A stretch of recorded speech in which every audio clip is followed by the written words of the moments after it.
नवीन घडामोडी पाहण्यासाठी आपल्या बारामती झटका या यूट्यूब चॅनलला सबस्क्राईब करा व बेल आयकॉन दाबा, म्हणजे ताज्या घडामोडी आपणापर्यंत पोहोचतील। हवामान खात्याने सांगितले आहे की येत्या काही दिवसात तापमान 45 डिग्री सेल्सिअस ते 55 डिग्री सेल्सिअस पर्यंत वाढू शकते। त्यामुळे हवामान खात्याकडून अलर्ट देण्यात आला आहे। साधारणपणे 29 एप्रिल ते 12 मे पर्यंत सकाळी 10 ते दुपारी 3 या वेळेत कोणीही बाहेर, विशेषतः मोकळ्या जागेमध्ये जाऊ नये।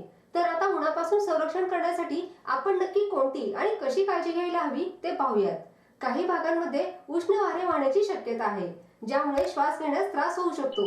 जर कोणाला श्वास घेण्यास त्रास होत असेल किंवा अचानक अस्वस्थ वाटत असेल तर तात्काळ डॉक्टरांचा सल्ला घ्या। योग्य वायुविषयांसाठी खोल्यांचे दरवाजे उघडे ठेवा। मोबाईल फोनचा वापर कमीत कमी करा, कारण अतिउष्णतेमुळे स्फोट होण्याचा धोका आहे। दही, ताक आणि विड्याच्या पानांचा रस यासारखी थंड पेये भरपूर प्या। आवश्यक असेल तरच घराबाहेर पडा, अन्यथा घरातच थांबा। यासोबतच गाडीत काय काय वस्तू ठेवू नयेत ते आपण पाहूयात।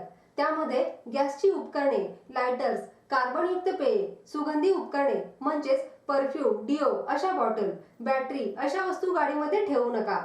तसेच हवा खेळती राहण्यासाठी गाडीच्या खिडक्या थोड्या उघड्या ठेवा। गाडीची इंधन टाकी पूर्णपणे भरू नका। जर इंधन टाकी भरायची असेल तर संध्याकाळी भरा। सकाळी गाडीने प्रवास करणे टाळा। तसेच प्रवास करताना टायर मध्ये जास्त हवा भरू नका। त्याचबरोबर विंचू आणि साप थंड ठिकाणी घरात येऊ शकतात, त्यामुळे काळजी घ्या। भरपूर पाणी आणि द्रव पदार्थ म्हणजेच ज्यूस, ताक, उसाचा रस अशी पेय प्या। गॅस सिलेंडर उन्हात ठेवू नका। विद्युत मीटरवर जास्त भार टाकू नका। एअर कंडिशनिंगचा वापर फक्त आवश्यक खोल्यांमध्येच करा। दर 2 ते 3 तासांनी किमान 30 मिनिटांची विश्रांती घ्या। जेव्हा बाहेरील तापमान 45 ते 47 डिग्री सेल्सिअस असेल तेव्हा एसी 24 ते 25 डिग्री सेल्सिअस वर सेट करा। आणि सगळ्यात महत्त्वाचं म्हणजे सकाळी 10 ते दुपारी 3 या वेळेत थेट सूर्यप्रकाश टाळा।